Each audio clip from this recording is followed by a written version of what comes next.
Cars are always the big news story or the best for our future. I don't believe in that stuff. Where people talk about that soon we must only drive electric vehicles. In support of my reason, I quote the following from npga.org.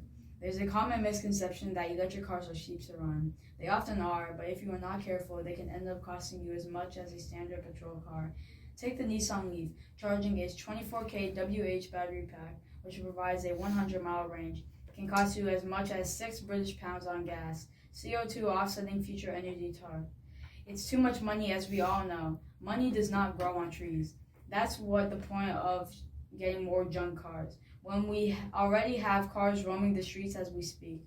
According to npga.com, electric cars take way too long to fully charge. When they get to their charging station, it makes the owner of the car tired, impatient, and if they're in a rush, they have to charge early.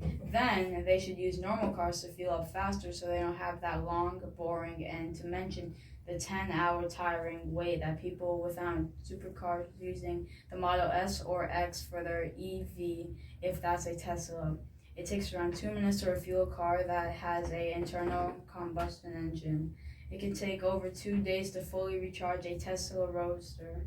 48 hours is a worst-case scenario, but that's the time of days to fully recharge a Tesla Roadster. 48 hours is a worst-case scenario, but that's the amount of time you'd be looking at if you plugged in a Roadster into an ordinary 120-volt, 15-amp household wall socket in the US, having things a little bit better here in the UK. But even so, it'll take over 17 hours, again assuming the peak efficiency, to charge your Tesla Roadster. Waiting for your car to charge when the wait time is 17 hours is a complete joke. I think in negation of this bill that it should fail. Because if we do pass this bill, it will lead to more air pollution and turn global warming into an even bigger problem.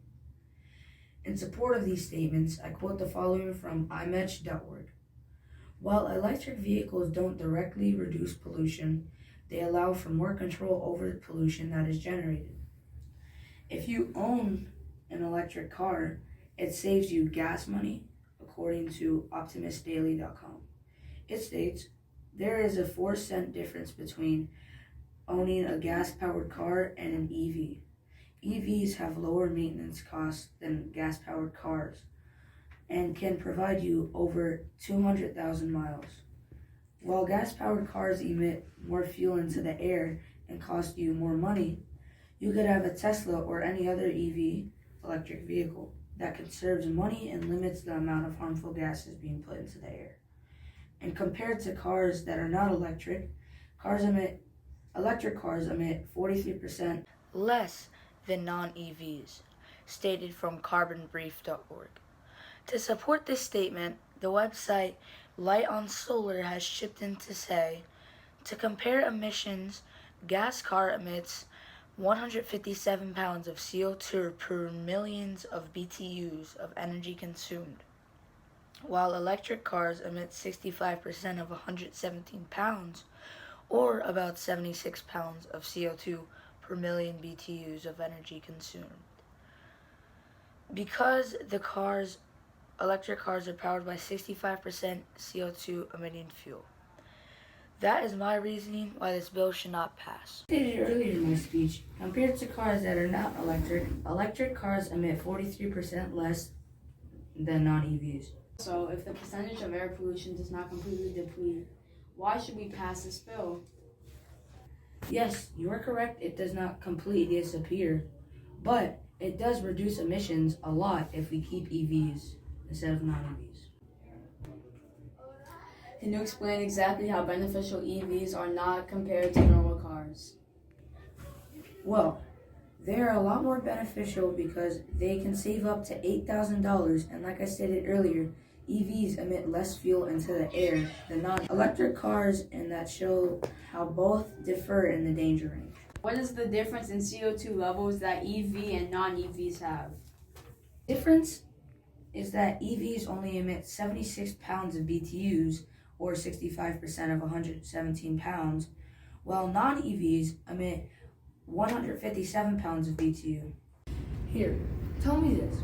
Yes, you are correct that Teslas and other EVs takes 10 or more hours to charge.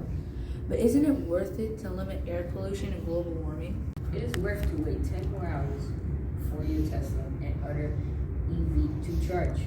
But like you stated earlier in your speech, even though EVs produce less BTUs than non-EVs, they still produce 76 pounds of BTUs. But just like non-EVs, they both pile up as amount of BTUs being put into the air. Exactly. In what ways are non-EVs more beneficial than EVs?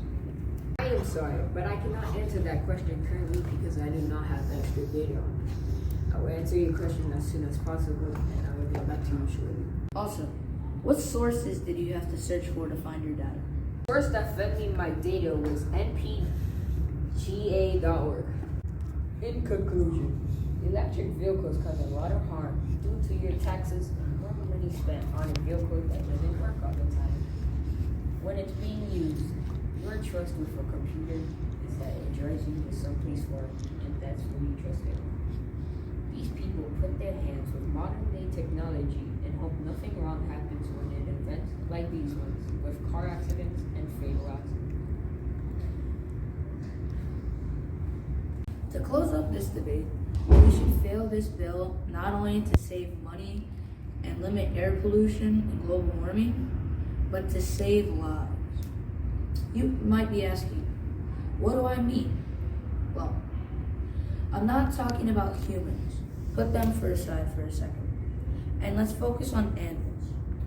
Global warming is affecting animals in many different climates, but mostly animals in the Arctic. A polar bear living in the Arctic ecosystem views a melting ice glacier not with the eyes of a sightseer, but the desperation of a creature watching its home drift away. From matterdornet.com. And you want to know what helps global warming? Non-EVs. Now, if we can stop air pollution, help animals in the Arctic, and decrease climate change, isn't it an obvious change? Exactly. Is it better to keep EVs instead of non-EVs? Explain. We should take in EVs instead of non-EVs because it's beneficial to animals, saves you money, limits air pollution, and decreases global warming. Why shouldn't we keep EVs if with superchargers for Teslas or any other EVs supposedly charges in 30 minutes? Yes, that's a great point. But if you take into consideration that if you're buying your own supercharger, it can cost up to $900 online, while you can own a non-EV that costs up to $4 to refuel.